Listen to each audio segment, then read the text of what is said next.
Bonjour, ici Abish Adibouye. Je vous dis que les bénédictions soient. Bienvenue à cette communication qui, je l'avoue, est assez surprenante par son titre, à savoir Malheur au pasteur d'Israël.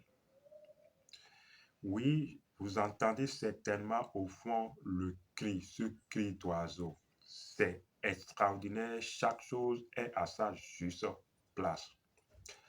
Malheur au pasteur d'Israël. Mais d'abord, restez avec nous, likez, partagez nos liens avec des amis. Je disais en titre Malheur au pasteur d'Israël. Dans les Écritures bibliques, il figure dans le livre d'Ézéchiel, précisément Ézéchiel 34, ceci. Malheur aux pasteurs d'Israël qui se paissaient eux-mêmes. Les pasteurs doivent-ils pas faire paître les troupeaux? Je vous invite à rester neutre tout au long de cette communication. Parce que ce que nous faisons et ce que nous apportons est la connaissance. Et la connaissance n'a aucune appartenance religieuse ou quoi que ce soit. Le soleil est le soleil. Le soleil n'a aucune appartenance religieuse. Et ses rayons brillent sur tout le monde sans aucune connotation. Donc, dans la neutralité, voyons ceci. Quand vous prenez l'âme humaine, l'âme humaine peut faire preuve de vice et également l'âme humaine peut faire preuve de vertu. Et également l'âme humaine peut faire preuve de vertu. Maintenant, quand l'âme humaine fait preuve de vertu, l'âme humaine grandit et devient valeureuse. On parle des personnes de valeur qui deviennent des guides, des boussoles pour toute une génération, pour toute une humanité, pour toute une nation. Mais également, quand l'âme, je disais, l'âme humaine fait preuve de vice, l'âme développe les perversions de l'ego, l'âme, donc, alors engendre en ce moment des personnes perverses qui ne pensent qu'à eux-mêmes et qui constituent des exemples d'égarement. Vous en connaissez sûrement. Mais il se fait que le champ de conscience, qui est également le champ de l'âme, renferme des forces. Ces forces sont représentées par des animaux. Les animaux de tout temps, je l'ai toujours dit, ont été des symboles de force. Et vous savez alors que quand on se laisse emporter par les élans, la nature animale en nous, on se comporte comme des animaux.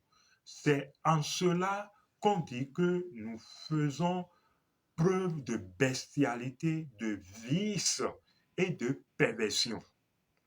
Mais quand on arrive à domestiquer ces animaux, donc à les transformer, donc à les faire paître, à les nourrir de végétation,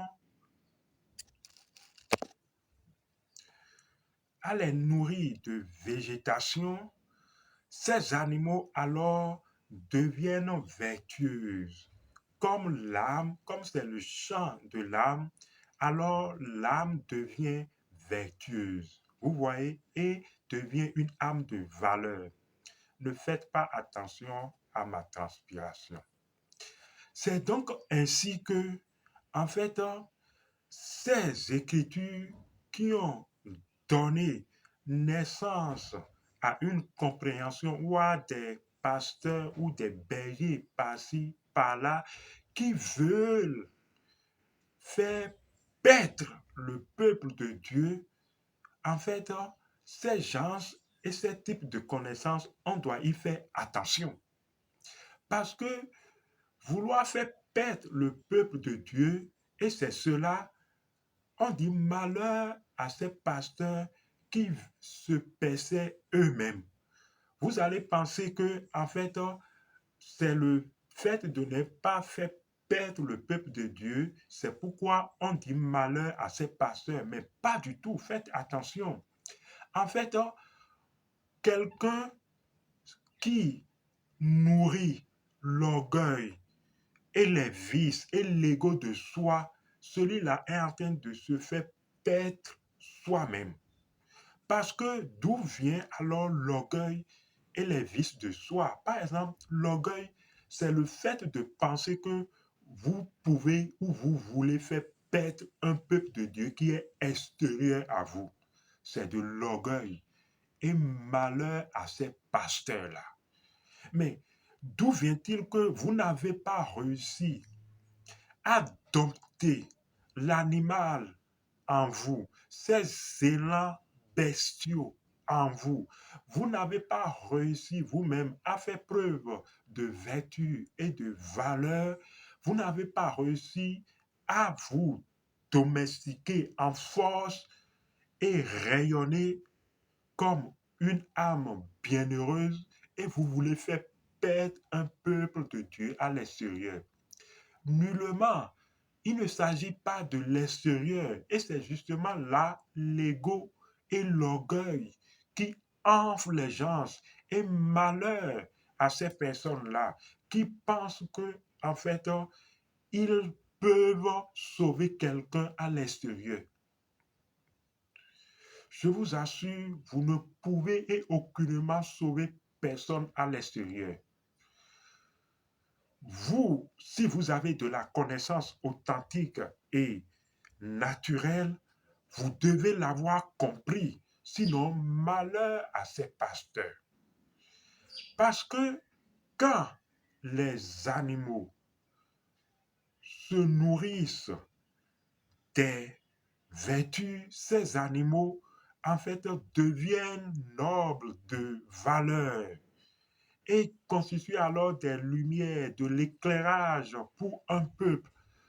Mais il ne s'agit pas alors qu'on pense que le peuple de Dieu ou les troupeaux, ce sont les autres à l'extérieur que vous voulez faire perdre. Non, ce sont vos forces intérieures que vous devez conduire vers de verts pâturages.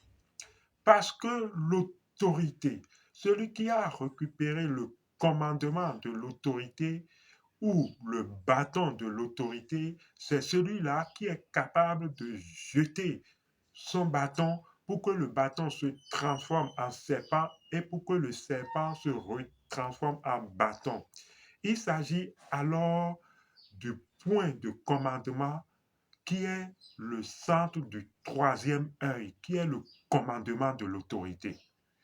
Et ce commandement permet de disposer, de domestiquer et de maîtriser les forces intérieures qui constituent notre peuple intérieur. Parce que vous ne le savez pas, mais en nous, il y a énormément des champs de force, des entités surtout, qui pullulent, qui grouillent dans notre âme, que nous devons alors maîtriser pour pouvoir que nous devons d'abord domestiquer, voilà, maîtriser, afin de devenir une âme de vertu et de valeur. C'est comme ça on se transforme. Vous voyez alors que c'est normal qu'on dise malheur à ces pasteurs qui se pèsent eux-mêmes parce que ces pasteurs s'enfouent d'ego et pensent que, bon, voilà. Mais en réalité, il n'en est rien.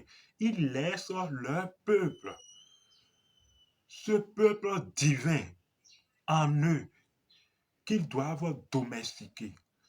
Vous devez comprendre cela et expliquer, partager avec vos proches cette compréhension ou partager nos liens, c'est mieux. Là, ce serait celui qui a contemplé ces choses qui explique. Il n'y a rien à faire, observez-vous. Observez vos élans bestiaux. Observez ces animaux en vous qui grondent, qui grognent, que vous devez faire paître, que vous devez maîtriser. Mais vous n'y arrivez pas. Et vous vous enflez d'ego et vous dites que vous voulez sauver ou faire paître un peuple de Dieu. Et vous connaissez alors la naissance, l'interprétation et l'explication dans les églises où, ma foi, vous connaissez mieux ces choses que moi. Il n'y a que la connaissance qui sauve. Et la connaissance est intimement liée à votre sang. Nos ancêtres le savaient. C'est pourquoi il avait ces représentations d'animaux. Nos ancêtres s'identifiaient à ces animaux dominants qu'ils ont pu domestiquer en eux. Vous commencez par comprendre, n'est-ce pas? Abish Adiboye, à la prochaine.